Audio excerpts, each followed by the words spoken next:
வணக்கம் நண்பர்களே. இங்கிலாந்துக்கும் இந்தியாவுக்கும் 5 மேட்ச் சீரீஸ் நடந்து முடிஞ்சிருச்சு. இந்த 5 மேட்ச் சீரீஸ்ல 2-2 சீரீஸ் டை ஆயிடுச்சு. இங்கிலாந்தோட முன்னாள் வேகப்பந்து வீச்சாளர் ஸ்டூவர்ட் பிராட் என்ன பண்றாரு, 2 டீமும் சேர்ந்த மாதிரி ஒரு டீம் 11 பேரை காம்பினேஷன்ல கொடுத்திருக்காரு. ஓப்பனிங்ல பாத்தீங்கன்னா இந்தியாவை சேர்ந்த KL ராகுலும் SS ஜெய்ஸ்வாலும் இருக்காரு. ஒன் டவுன்ல பாத்தீங்கன்னா ஆலி போப் கொடுத்திருக்காரு. 4th பிளேஸ்ல ரூட் கொடுத்திருக்காரு. 5வது இடத்துல ஹாரி புரூக்கும், 6வது இடத்துல பென் ஸ்டோக் கொடுத்திருக்காரு. பென் ஸ்டோக்கு 6வது இடம் மட்டும் இல்லாம கேப்டனாவும் ஸ்டூவர்ட் பிராட் நியமிச்சிருக்காரு.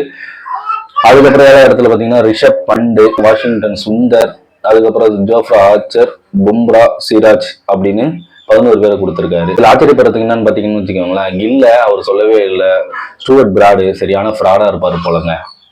கில்லு 700 ரன்னுக்கு மேல அடிச்சு இந்த சீரீஸ்ல தான் கேப்டனாவும் செயல்பட்டு இருக்காரு. அவர் கேப்டனா போடலாம் பரவாயில்ல, அட்லீஸ்ட் அந்த ஓலி கோப் அவரு இடத்துலயாச்சும் அவர் சேர்த்திருக்கணும். இந்த 2 டீமும் சேர்ந்த காம்பினேஷன்ல 11 பேர்ல யாரு இருக்கணும், யாருக்கு தேவையில்லை அப்படின்னு நினைக்கிறீங்களோ கமெண்ட் பண்ணுங்க. அடுத்த வீடியோவில் சந்திப்போம். நன்றி, வணக்கம்.